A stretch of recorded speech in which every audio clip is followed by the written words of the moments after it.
Welcome to Full Night DIY. I'm Monica. Thanks for joining me. Today I'm making two of my favorite symbols of liberty, giving them a rustic folk art patriotic Americana touch, minus the red, white, and blue. I know. They're quick to create, beginner friendly, and budget friendly. Let's get into it. For the first project, we're going to be creating a rustic Statue of Liberty. We're going to need a styrofoam cone. I got mine at the Dollar Tree. It's just under 7 inches tall and just under 4 inches wide at its widest. I'm also going to be using a 1.9-inch styrofoam ball, also from the Dollar Tree, some Daz clay, but you can use, the clay of your choice. And we're going to need a couple of toothpicks. Right, so the Dollar Tree foam cones, they're smooth, and we're going to want to add some texture to that.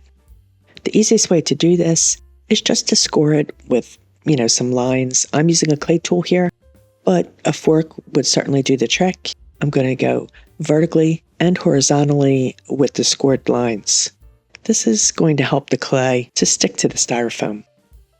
Now what I want to do is make a flat spot on my foam ball. So to do that, all I'm going to do is push down on the table. That'll give me a nice wee flat spot there. But of course, you can always cut a flat spot too if that suits you better. Either way, this is going to ensure that the ball sits nicely atop of that foam cone. Next, we're going to grab a chunk of our air-dried clay, and I'm going to condition it by kneading it. This is going to help distribute the moisture throughout the clay, which should help prevent cracking during the drying process.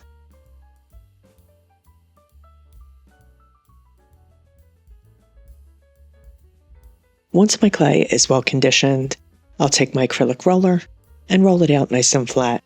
I want this to be thin so that it dries quickly and easily.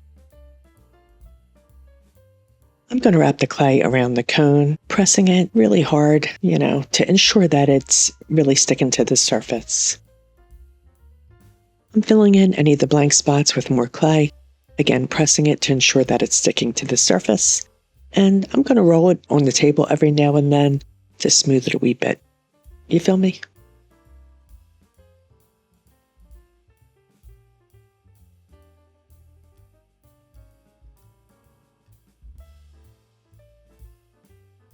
Once the cone is completely covered with the clay, I'm going to spritz it with some water, just a wee bit.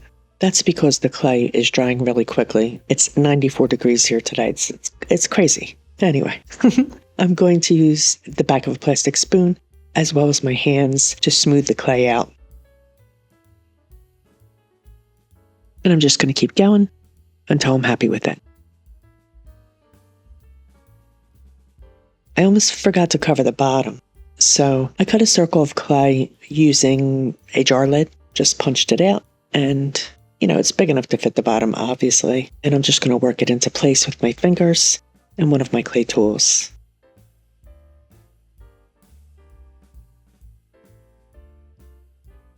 And once I'm happy with that, I'll set it aside so we can work on her head. So all we did was roll out some more clay, nice and thin, and we are going to cover our ball, same way, just going to lay some clay over top, pressing it to make sure, that the clay is sticking to the styrofoam.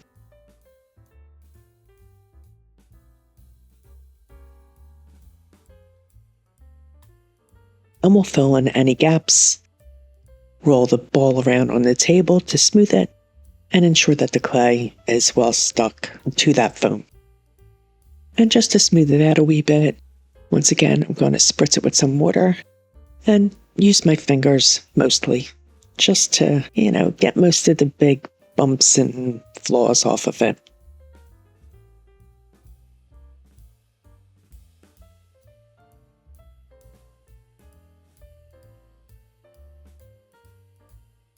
We'll use a toothpick to anchor the head to the body. So I'm going to stick the toothpick right there in the center of the top of the cone. And then I will center the ball over top of that, pushing it into place.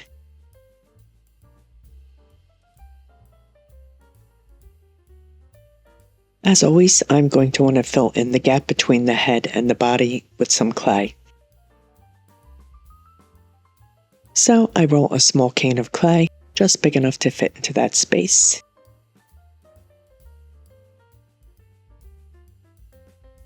I push it in there, and I'm going to use a paintbrush to dampen the area and a clay tool to smooth the fresh clay with the clay on the body and the head. I want to smooth this out as best I can because I want this to look like it's one solid piece.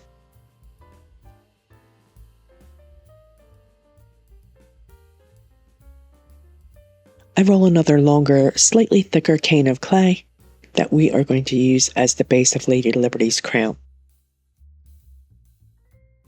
I wrap it around her head at an appropriate angle so that it slopes down in the back, and I'm going to cut off any excess.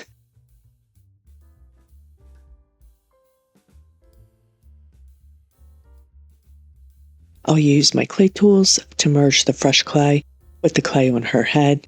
Once again, anytime that it's necessary, I'll dampen the area with my paintbrush.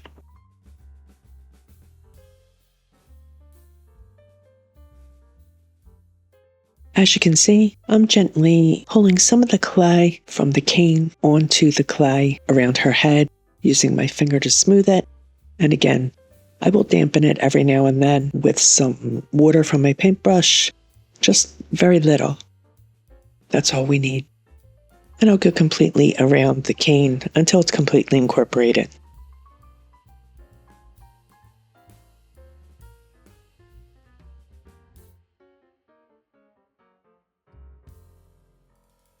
Right, so next I want to work on the arm that will be extended above her head, holding her torch. So I'm going to push a toothpick in the area where I want to attach her arm. I'm going to roll another cane of clay, and I'm going to narrow one end so that it forms a cone shape.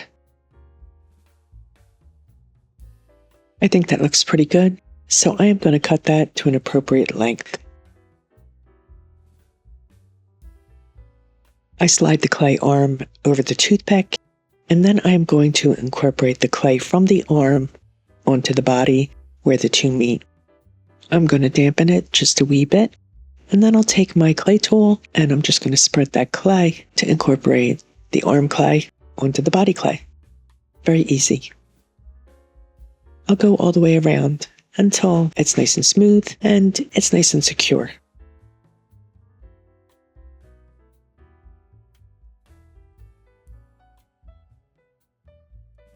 I'll create another small cone shape with the clay. This is going to be her torch, and I'll also create a wee flame just by rolling out a small ball and tapering the one end.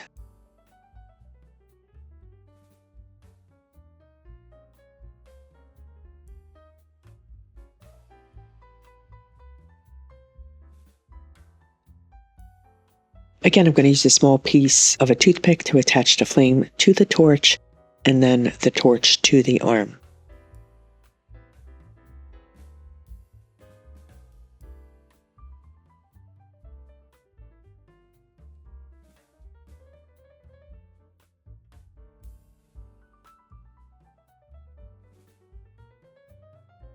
And of course, once the torch is in place, I'm going to incorporate the clay from the torch with the clay on the arm, same as before.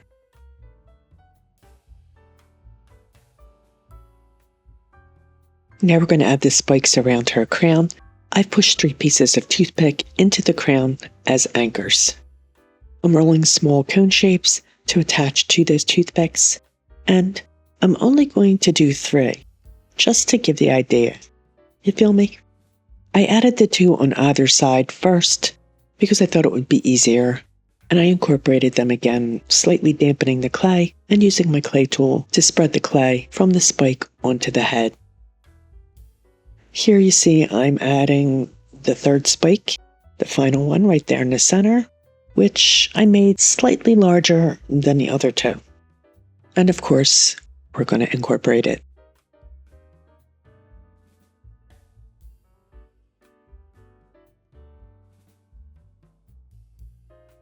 Next, let's create her sash. This is going to run from her left shoulder down across the front of her body and swoop around to the right side. To create that sash, I am going to once again roll out 3 canes of clay, and I'm going to slightly flatten them by rolling over them with my brayer. Now, I do want them to have some thickness to them, so we're not going to go too flat. Once I've got them to the thickness and length that I like, I'm going to slightly overlap the ends so that it looks like it's one solid piece rippling. You know what I'm saying? Like a sash would. I'm going to cut the ends of my sash on an angle to give it a more finished appearance.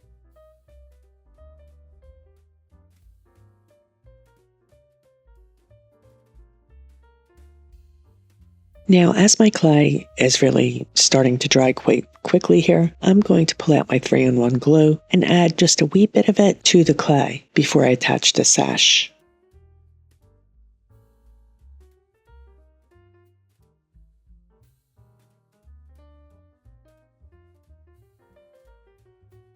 Now I drape the sash from the left shoulder down across the body, wrapping around the right, and I'm going to hold that in place for a couple of moments to let the glue grab. You know what I'm saying? We'll slightly dampen this, and then I'm going to use my clay tool to incorporate the clay from the sash onto the clay of the body, starting here at the top shoulder. I'll work my way down the length of the sash to the other end. We are going to make the lady's left arm the same way we made her right arm, by rolling out a cone shape and cutting it to an appropriate length. To create the book that she'll hold in her left arm, by rolling out some clay, giving it a little bit of thickness, then just cutting out a small rectangular shape. We're going to set that aside for the moment until we get her arm attached. I've already pushed a toothpick into the place on her body where I'm going to want to anchor her arm, but before we do that, I rolled a small ball which I'm going to attach to the arm to serve as her hand.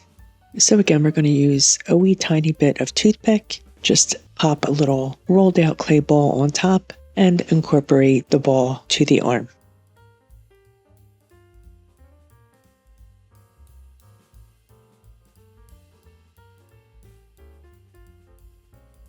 There we go.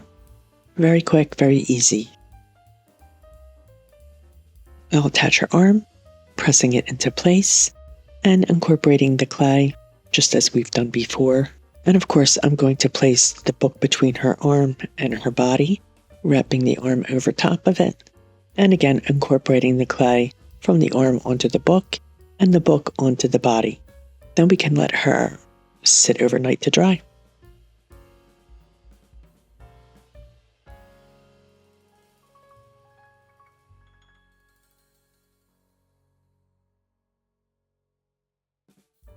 In the meantime, let's work on our next project. For this project, we're going to be making some really cute Liberty Bells from scrapped cardboard. You saw me recently make a similar project. I designed these banners that say 250 in Photoshop. Now I printed these out on cardstock, and I'm going to use an Elmer's glue stick to back them with more cardstock. This time, I'm using black to back them.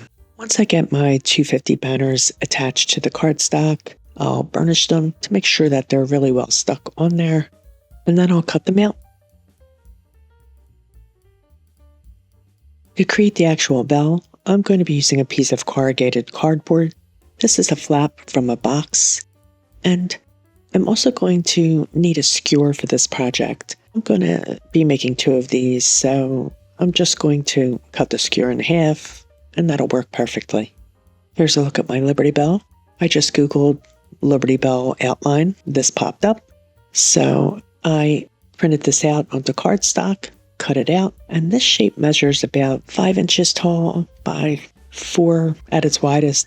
It's in that vicinity. Anyway, I'm going to trace 2 of these onto my cardboard. As you can see, once again, I'm wearing my gloves. I hope you don't mind, but my hands are still really bothering me. Alright, so I'm going to cut out my Liberty Bells, just using a regular old pair of scissors. Let me tell you, this is going to be a real workout for my poor hands. But you know what? I managed. Also, you know what? I'm going to link my Cardboard Bunny project video for you, just in case you're interested. They turned out really cute, too. Okay, so Now I want to expose the corrugated part of the cardboard to get that cool rustic look that I'm going for. I'm going to peel the top layer of paper off of the cardboard. I do like to leave little stray bits of the paper behind because I think that looks really cool. I'm going to do my best to do that as I peel. Of course, there's no right or wrong way to do this, just however you like. Now that both bells are peeled, I'm going to apply a loose coat of Ceramcoat Charcoal to the front and back of my Liberty Bells. I do want to let some of the brown of the cardboard show through because, I want that vintage, rustic, weathered look. So my skewer's been cut in half, and I'm going to paint both halves with the charcoal. Now to grunge it up a bit, I'm using Ceramcoat Sea Foam green, and I'm going to dry brush across the front of the Liberty Bells. The dry brushing will highlight those raised areas of the corrugated cardboard, which is just what we want, really. It's going to give it that weathered patina look. Now, I've chosen to use these colors because I have over the years made other Philadelphia-oriented decor in these colors that just suit my everyday decor perfectly. I'm not really much of a red, white, and blue girl. While I love the way it looks, it really doesn't go with my decor. If you watched last year, you know that I did a whole red, white, and blue carnival theme throughout the summer, and that was a lot of fun. But this year, we're sticking with a little more subtle and a little more textural look. And of course, I also dry brushed the skewers with the sea foam as well. To crunch up the 250 banners, I'm going to hit the edges with some black ink. I'm applying it with a cosmetic sponge, the way I usually do. And then I'm going to hit those edges and dry brush them with some of the sea foam as well, so that we can tie it all together. Yeah, looking at this, I'm thinking I need to fill in the spaces and the numbers there. So I grabbed one of my Let's Resin acrylic markers in the sea foam green, and I'm just going to fill in the middle of the 250 and maybe run some of that color along the stripes of the banner as well. You can find a link for these markers in the description box also. I really love them. Got them a few weeks back. They're fabulous. Right, I want to add some dimension here, so I've cut wee nubs from a glue stick to use as a riser to add that dimension between the banner and the bell. I'm going to hot glue the little nub to the back of the 250 banner, and then I'm going to hot glue the banner to the bell. I'm going to center it as best I can.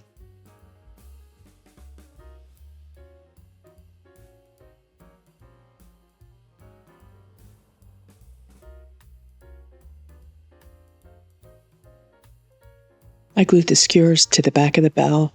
I'm also going to use a little piece of black cardstock to secure the skewer, and it'll kind of hide the mechanism back there.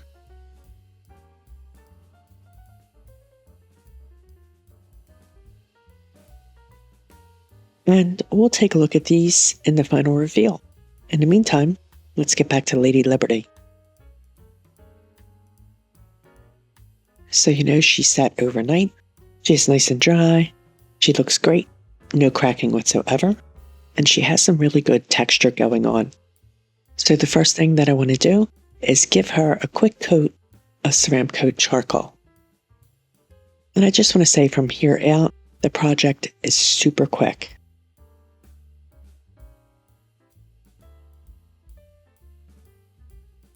Once the charcoal base has dried, we're going to use that seafoam green to dry brush Lady Liberty, adding that spectacular patina that the statue has.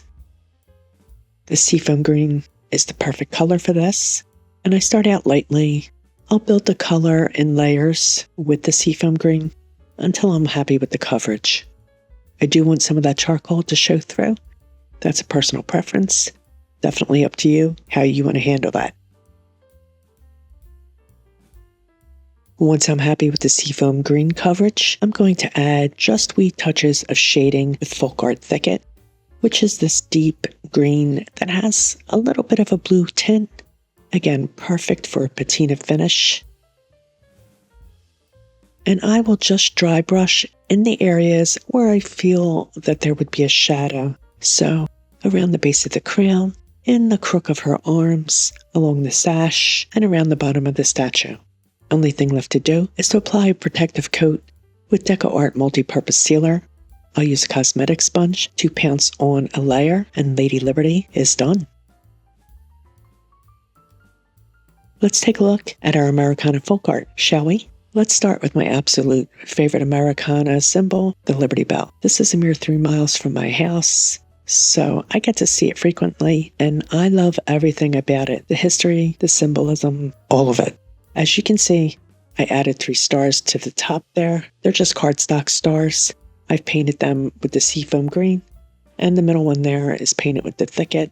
I placed the Liberty Bells in the same containers that I had my corrugated bunnies in. I got these at the Dollar Tree many years ago, painted them to look like enamelware, and I added the black and white tassel, and I just threw in some black shred to complete the look. And I gotta say, I love this look.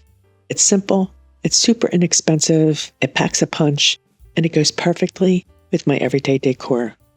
Also, it reminds me of my hometown, and gotta love that.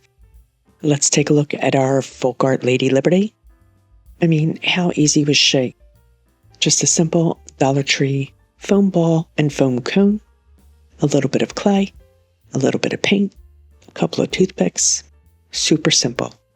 I feel like this is a really good beginner project for someone who wants to start dabbling in clay. I highly recommend this. It is very easy to do, and look how great she looks. I love the finish. I think it came out perfect. My daughter is a New York City transplant, and she'll probably want to snag this for herself when she comes to visit. But in the meantime, Lady Liberty looks lovely between my 2 Liberty Bells, don't you think? Of course, if you're someone who loves to decorate with the red, white, and blue, you could always add red, white, and blue to these projects. But I'm also going to link some of my more traditional patriotic Americana projects in the description box for you. Please take a look. In the meantime, I hope everyone has a fabulous Memorial Day weekend. Please like, share, comment, and subscribe, and all that good stuff. Stay creative, my friends. Thanks for hanging with me. See you next time. Up all night with Monica.